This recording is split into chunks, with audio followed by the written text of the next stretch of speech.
Hi everyone and welcome back to what's left of the colour cave. It's Jem here, and one of the things that I have wanted to do for a while is take a look at a kind of novelty supply. Now, some time ago Yvonne had sent me a whole bunch of art supplies that she was no longer using, and included in that was a set of these neon pencils. I've always kind of honestly looked at neon pencils as like a gimmicky type thing, or a supply that tends to appeal to kids and gets used by kids.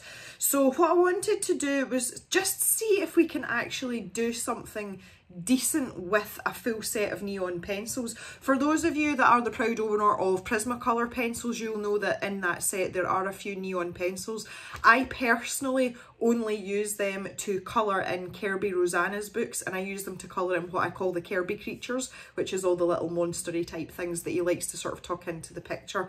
Aside from that, I don't use my neon pencils at all. So we're going to do a bit of experiment in our sketchbooks today, and we're going to give these a bash and see if we can actually create something that is not only pretty but also maybe practical and might be able to be used on a more regular basis. Who knows? Anyway, let's get to top down view and we can certainly give it a try.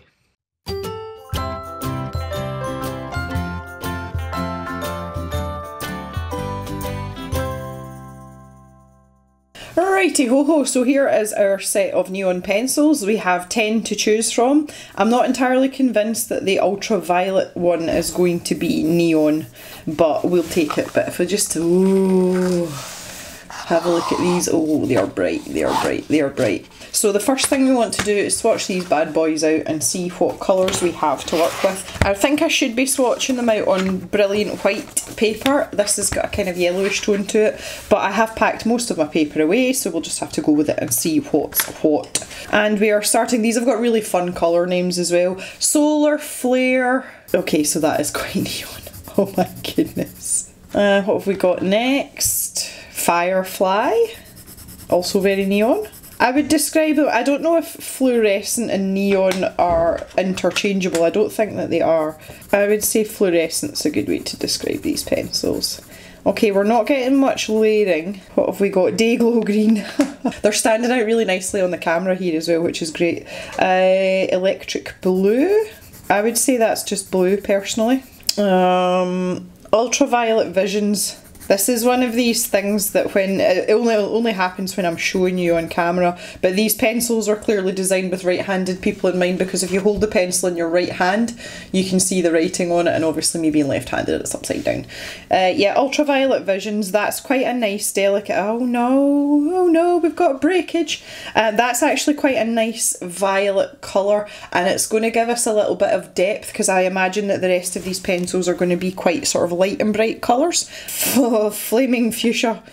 These are fun. I like pencils with fun colour names. That's one of the reasons why I really like Crayola pencils. Some of you will know my favourite pencil name in the Crayola set is Fuzzy Wuzzy, which is a sort of delicate pinky shade. That's quite nice, that colour actually. Hot Hot Pink. Oh wow. Peachy Keen. Oh, that's kind of more an orangey colour. Atomic Orange. Oh, okay, no. Okay, when you see it next to the orange, it doesn't look that orangey. These are really bright. I'm impressed with these.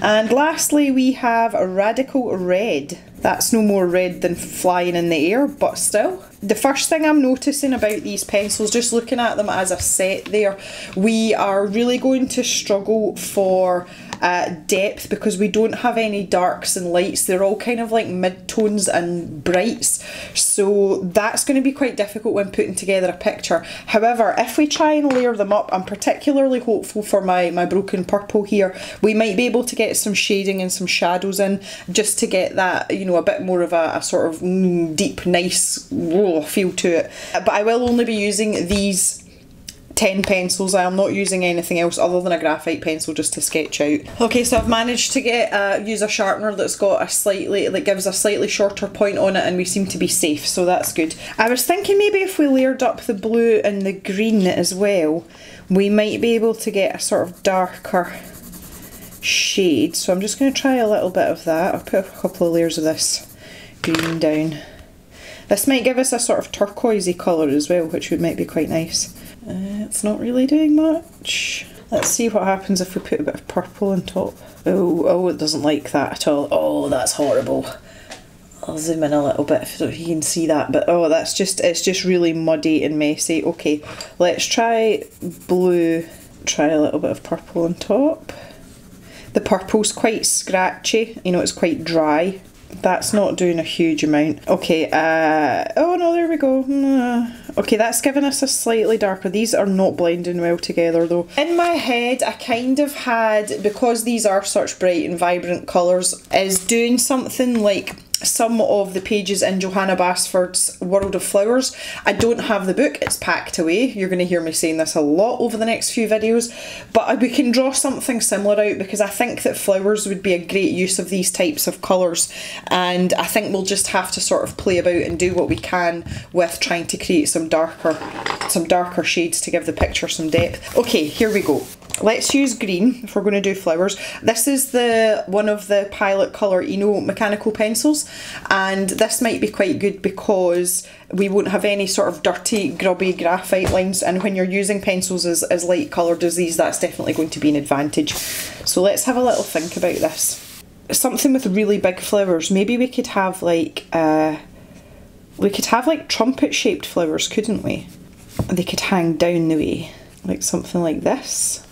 And if I make them quite big, then that will give us room to show off the colours. I'm going to have to look these flowers up. I can't remember what they're called. I've got a type of flower in my head, but I can't remember what the name of them is. Angel's trumpet flowers. Yeah, they like hang down the way and they... So I think we'll go for something like that. So let's try and get... Can you hear Jock and Pip playing? Oh man. We'll maybe have another one here. I'm just sort of making these shapes up as I go along. I'm not really using a reference image other than the one I just looked at to find out the name. I don't know why I'm not using a reference. Maybe I just want to make things up. Feel that freedom today. Just want to get some basic shapes in. This is more about the coloured pencil rather than the actual shape of the flowers, so we'll not worry too much about them. Okay, so I'm trying to think about the shape around the back, so there might be like bits hanging down. And I suppose we should really put some leaves in as well, shouldn't we? So that these stalks have got something to come down from. I'm drawing the in behind shape here, and it's just so that I can get the actual shape of the flower right. These don't have to be perfect either. Okay, truthfully that is good enough for me, and I think it's to the point where I won't actually have to erase any of my lines. What I do want to do is just take out what I call my in behind lines. So although I've drawn out every shape, obviously the leaves are going to cover part of the stems, so I just want to get rid of those just to make sure, and any parts where any sort of overlap occurs so I don't get confused when I start to colour. I don't know what was going on here. Oh right, that's the in behind line there. Good gem. I do find it really helpful to talk to myself when I'm doing stuff like this. Right, so just having a think about these colours, I'm going to try and pair them off so that I've got the best thing I can to a light and a dark shade for, you know, if we want to do multiple flowers, because I have drawn 4 flowers. So naturally, just by what I've done here, I'm going to put the green and the blue together, and I'm going to use them for leaves and the stalks and stems. I may add in a little bit of colour, you know, I may cross over a little bit, but you know, for the sort of basic solid colour. So I think I'm going to put the purple with one of the pinks, but not the darkest pink, you know, because that's, again, that's a kind of darker shade than some of these other ones, and we need that contrast. So we'll put those two together. Now this gives me the darkest pink, which is the Flaming Fuchsia. That might go quite nice with this peachy colour. Let's see these two side by side. Let's see if we can get these to blend into each other. Okay, I'm going to risk it for a biscuit. I'm going to put those two together. Firefly, that's the kind of more yellowish one, and we could put that with an orange, that would work. And that only leaves us Radical Red, and that would go with Solar Flare. These are so cheery on this page together. This is one of the happiest swatch pages I've seen. Yeah, they actually go okay together. I can work with that, that's fine. Okay, we're gonna go for it. Okay, so I'm gonna start in the safest place, which will be the leaves and the stems. I'll maybe zoom you in a wee bit, Just looking at the colour of the Eno pencil next to these coloured pencils, I'm going to leave the outline on the leaves and the stalks, but I'm actually going to use my kneaded eraser to take away some of the colour from the actual flowers, because I think it's going to detract from what I'm trying to do here. It does look really dark next to this green, and that green Eno pencil is not dark at all. It just shows you how fluorescent or neon these are. So I'm trying to think now how far down I want the green to come on the stalks. Somewhere around here, just before the shape of the flower starts to fan out. So maybe like here. And because these colours are so light as well, you really have, like, they're quite forgiving in terms of actually laying down your pencil. So I'm just getting that first layer down that I like to do, sort of map everything out and see what it's going to look like. Okay, I'm going to take my kneaded eraser and roll it into a sausage, une petite sausage, and we just have a wee bash over the top of our flowers and try and fade them down to practically nothing. You guys probably will not be able to see my pencil lines after I'm finished here. I can barely see them, but that's good, that's what we want. This one's quite pale, so I shouldn't have too many problems with this. We've got two that are kind of yellowy and orangey shades, and we've got two that are more on the pinky purpley side. So we have 4 flowers, so it would kind of make sense to have a pinky purpley one on these 2 flowers and a pinky purpley one on these 2 flowers. So always taking the lighter shade to begin with, and we can always build them up. So again, I just want to get that shape of these flowers back in, so I know roughly where I'm going with things.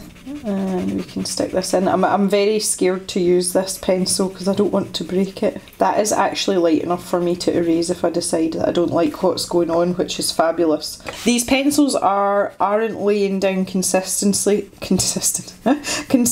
between the colours. Some are quite smooth and some are really scratchy. And that's, you get a degree of that with any pencil because there's different pigments that make up the different colours, and those in themselves can be quite different in terms of how they react with the binders and things. So thinking about this stalk here, I want to get some more layers of colour down, and there's not going to be an awful lot of dark patches on it, so I'm just going to use this blue sparingly here. I'll maybe have like a little bit of an edge here. So just trying to block in a bit more of the colour now. Now I've kind of automatically just given myself a light source, and I've done it by accident by putting a shadow in here, which suggests to me that the light is coming from over here somewhere. Okay, not great for depth, but we're able to differentiate what's going on here. Try and get some layers down here. These pencils are layering much better on this paper than it did in my little tiny sketchbook that I swatched them out on. There we go. The blue's working quite effectively there. It's not terrible, it's not great. It's bugging me though that I really want to use the purple. Oh, there we go. Oh, that's like a proper shadow. See, because I'm not expecting any sort of spectacular results from this, I'm actually quite enjoying myself here. Okay, I'm moving down into the flower. Let's get on to the flower. So we decided that this was the flamingo and the peachy colour, did we not? The first thing that we want to do is get a little bit more of this down and try and blend it in with the green, which might be easier said than done, but we can try. Got a funny kind of yellowish colour. We're going to have darker edges on this side because this is curved. So let's see if we can sort of do anything with this. I just want to give a bit of texture as well, so I'll bring this down here. I think give it some lines. It is so difficult to get contrast with these pencils. So difficult. Look, that line that I've put down, it's practically disappeared already. And because we're not having much luck in terms of layering either, this is quite difficult. They are quite pretty shades though. So I'm going to take my darker colour and I'm just going to use that to cheat a little bit. I know what's going to happen here, like I can see it happening already. I'm basically going to end up using the purple pencil on everything. Even get this a little bit more defined down here, and I'm kind of struggling with it. Doesn't want to do what I want it to do. Does that look remotely like anything? I don't know. Just looking at the monitor, I have to say that it does look marginally better in real life than it does on the monitor. I think it's frustrating me a wee bit. And the worst of it is that when we get down here, we've got to try and blend it in with this pink, and then if I want to put any sort of texture or highlight on the pink, then I'm going to have to use the purple. Surprise! I have to say, just sitting here, even colouring this in, this is actually hurting my eyes. Like, it's assaulting my eyeballs. Okay, so I'm going to have to try and match this up with what's going on under here. You know, try and match this sort of the gradient that's going that way. I have to match up this bottom bit with this top bit, but it is going to be a little bit darker. There's a lot of blending going on here, and I do think I'm going to have more under here.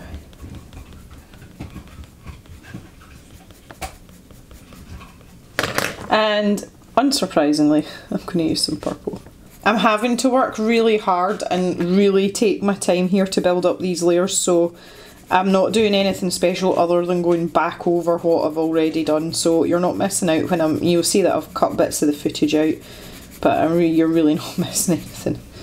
Okay, we have a flower. Now, I think that there'll be parts that kind of pop down the back here. You know, like other parts of the back part of the trumpet. So I just wanted to try and fit those in, and they are going to be darker again because it's not only is it the inside of the flower, but it's also in behind. I'm going to start with the purple, surprise surprise guys, and having the purple as like a base.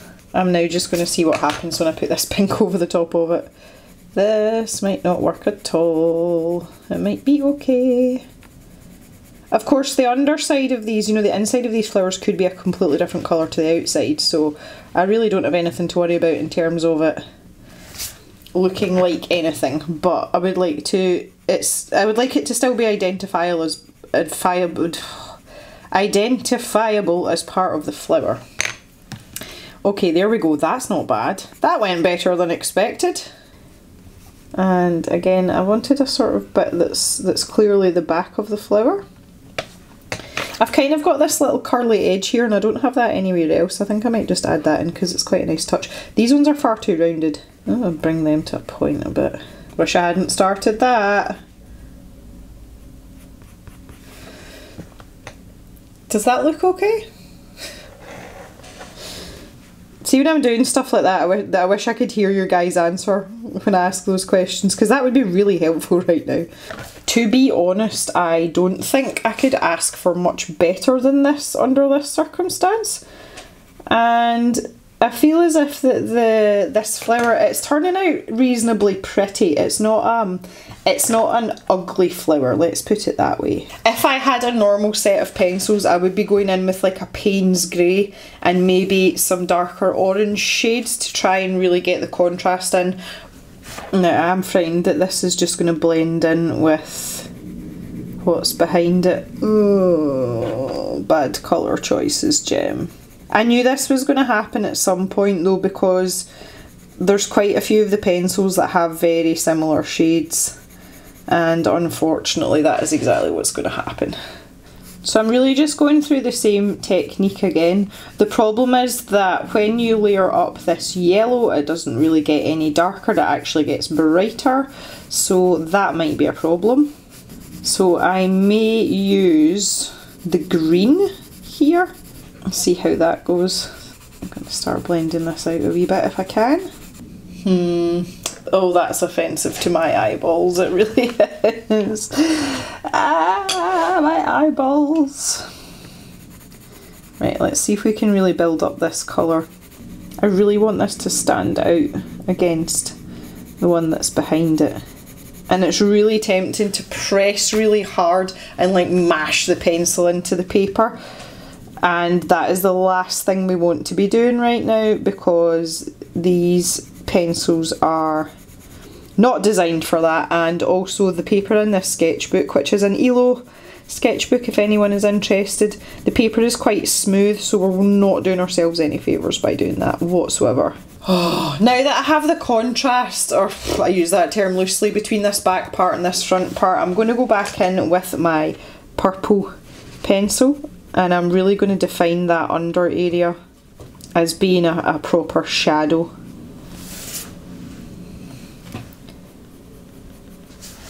And that helps, you can see straight away, that helps this front part just pop out a little bit more. That's better. And I'm still getting that light source of descriptions. Not so much with this one, but there isn't a lot I can do about that because it is just the colour of the pencils, I'm afraid. And then I can use the fuchsia to give me the texture and definition on these petals. Okay, let's see if we can get a bit of a darker tone to this side now, because this is away from the light source. Now the same thing, we've got these parts that, well, you can't see them but I know they're there. It's like the back part of these flowers. So I think what I'll do is I'll use the fuchsia in here first, kind of like I did with the purple down here. And then I'll put down a layer of my Radical Red. I hate to say it, but I might have to use the purple again here. Right, okay, I think I'm just going to quit while I'm ahead with this one. Right, let's do the leaves up the top here in this one, and then I think I'm going to move on over to our other colours. I'll have to rearrange all my pencils again because I've got them all confused and mixed up. The blue and green are pretty straightforward though.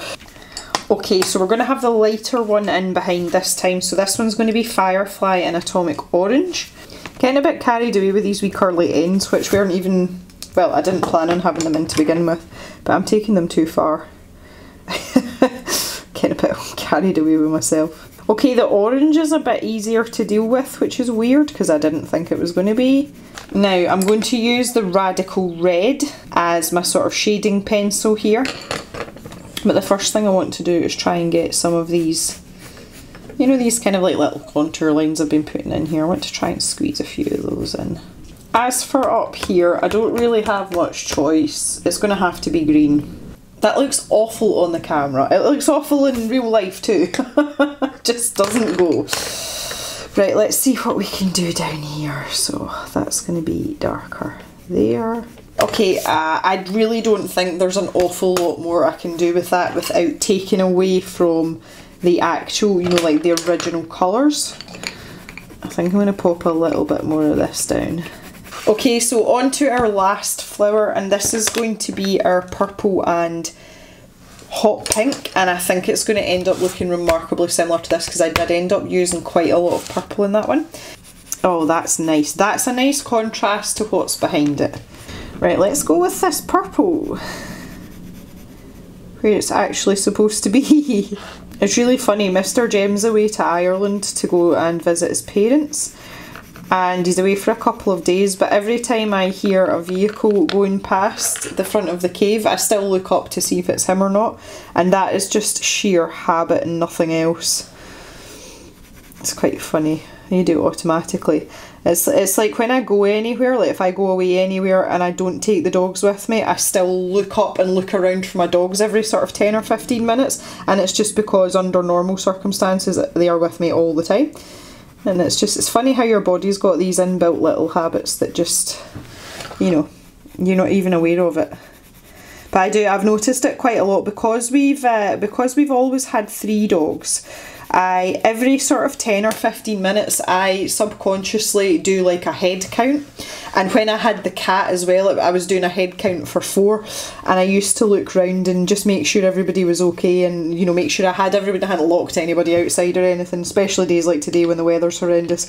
And it took me such a long time to get out of that habit when Mist died, and I was still doing a head count for 3 even though she wasn't there. And I mean, I did that for, I was a good 8 or 9 months, and it's just purely habit, and I just got out of the habit of doing it, and then Pip came into our lives and destroyed the entire world.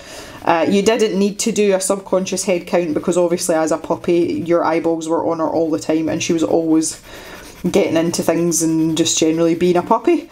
So it's funny that habit, you know, it took me so long to get rid of it, and I ended up having to do it again anyway.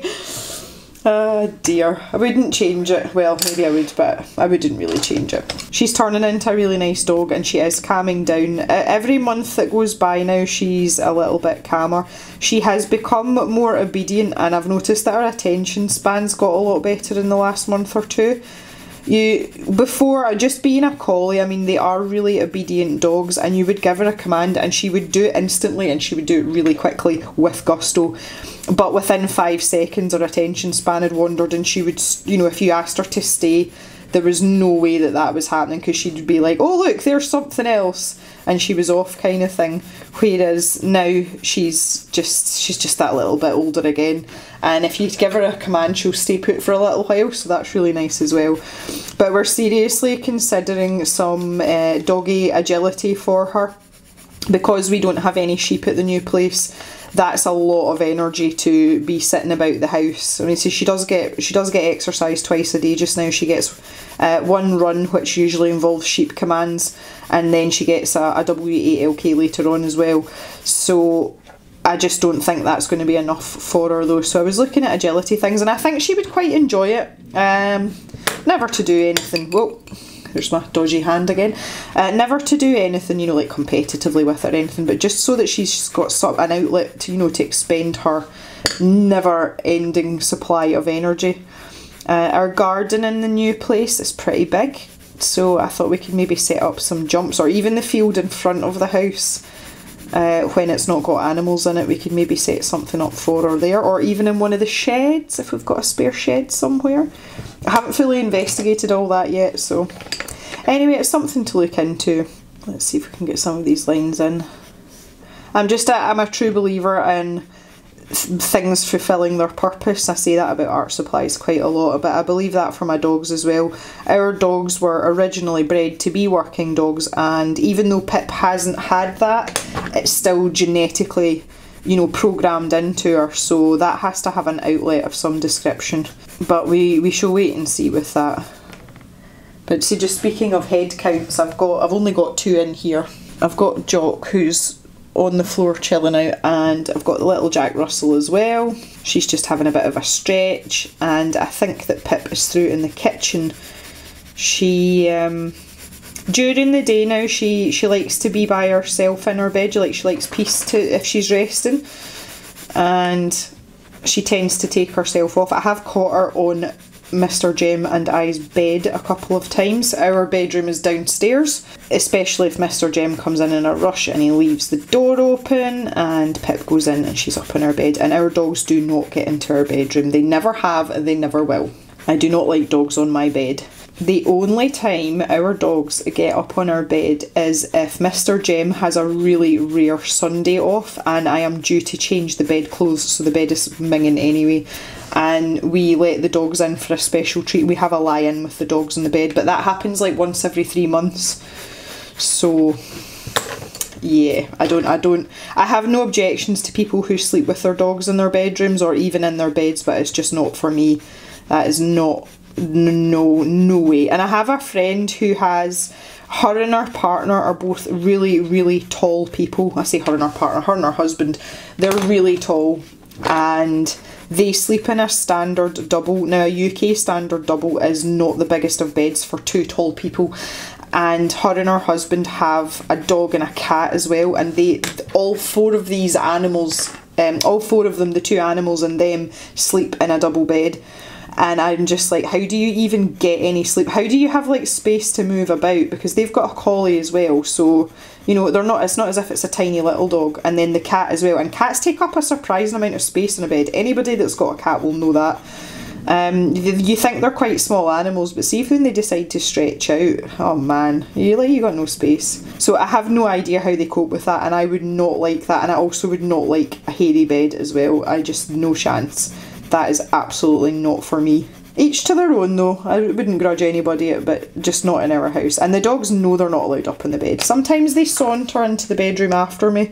You know, like see if I'm like folding the laundry or tidying up, that's fine. They can come into the room, but just don't go up on my freaking bed. Oh dear. Anyway, rant over. Thanks for listening. I'm going to employ the press down really hard tactic just for this one. It's not something I would normally do, but since as we're lacking any further pencils, I'm going to do it. Again, with this pink not being as fluorescent, I'm getting much better coverage with it, and you can see it next to that one. It's, you know, the pencil's going down a lot smoother. And I am employing these up and down movements, and it's just so that I'm getting some texture and I'm following the grain of the petals, if you know what I mean. And again, you saw me down the bottom, I was doing more of like a scumbling motion, and that was just to try and get even colour. But when you're doing something like this, if it has a defined shape or you want it to be, you know, have texture or dimension in some shape or form, this is the way to do it. It's a bit like if you're colouring wood, you know, you go with the way you think the grain would run. And then if you do have some slightly uneven or patchy pencil work, it actually adds to the texture rather than taking away from it. Right, I think I'll leave that as it is. And, oh, I've got a pencil mark there. How did that get there? What kind of pencil's that? And it ain't coming off. Okay, we'll have to kind of like work that in. You guys can barely see it, but I can see. I know it's there. Right, so we just want to do a little bit of background petals here and then finish off our leaves, and then we are done. I might even try and pop a little bit of blue in there. Oh, there we go. That's working quite nicely. Oh, okay. You can barely see that. I'm sure that the difference is quite subtle, but again, it's just enough. Oh, the wind's picking up outside again. We are in the midst of Storm Brendan, and I have to say that we have been very lucky. We have not seen any of the flooding and things that our counterparts down south have had, but it has been extremely windy. And it's kind of picking up again. So that's quite a heavy pencil line that I've squished in there. This is actually a really good exercise in contrast, just because you're so limited, and I've said this quite often, that I find being limited is actually beneficial when trying to improve your artwork rather than having every supply at your disposal. And I talk about the scroller challenges in particular, you know, the scroller box prompts, and really sticking to what you've got in the box, and I maintain that that has helped me grow more confident with my art than having all these, you know, lovely supplies that I've got. I am a firm believer in less is more with a lot of things, and I extend that to drawing as well. Definitely. I'm not happy with this. I kind of want this to come over a little bit further. Just looks as if it's kind of hanging out there on its own. I might even use the darker pink again just to get that shadow. And we may have something popping out here. Again, it might just be like a little tiny section. But let's take advantage of this, that we're making it up as we go along. We'll move up here, get in with our green. So I'll start with this stalk here. Now I want the green behind, you know, I want this split, this is really blending into this flower. So I'm just going to take the yellow colour again, this was Firefly, and I'm going to bring that right up past the edge of that leaf. You wouldn't know that English is my first language sometimes. This one that's poking up here, I think this is mostly going to be light coloured. Depends on what way you want it to face, because I haven't put a seam down the middle of that, if you know what I mean. You know, the centre part of the leaf. I'm trying not to go too overboard with these leaves, because at the end of the day they're not really the focal point of what we're trying to achieve. But I do feel that they deserve a little bit of definition. Maybe not just in quite as much detail as our flowers, but... And of course, that where that purple pencil line's flicked over, that is the part that's supposed to be lightest. Obviously that was going to happen. I'm going to have to watch all this footage back and try and find out where it actually happened, because I have no idea when that happened. And finally, this one is tucked way in at the back, so let's get plenty of blue in there. And again, we'll just sneak in that little bit of purple. And there we have it. If I just zoom out a little bit, there is the finished article using 10 neon pencils. It is by far a lot more interesting than I thought it was going to turn out, and I think we managed a lot better than I thought might be possible, and it just goes to show you that what you can do with such a strange and limited set of supplies. So I'm just going to pop my name down at the bottom here, and in graphite. but it just goes to show you what you can do with a set of neon pencils. I hope you have enjoyed hanging out today. I've really enjoyed this just as an exercise, and they look quite pretty actually. Yeah, I'd love to know what you think. If anybody would like to try this with these neon pencils, I would be really interested to see how other people deal with this exact same set of pencils. So if that's something that you're interested in, drop me an email and I will happily pass these on under the proviso that you finish your piece and let me see what you've done with it. I think it would be quite a nice and interesting thing to see how different people and different styles of art would interpret things with these pencils. So thank you very much for watching. Get in touch if you fancy a shot of this yourself, and I'm going to toddle off and sort my dogs out, and we shall see you in the next video. Have a good day everyone, and bye for now.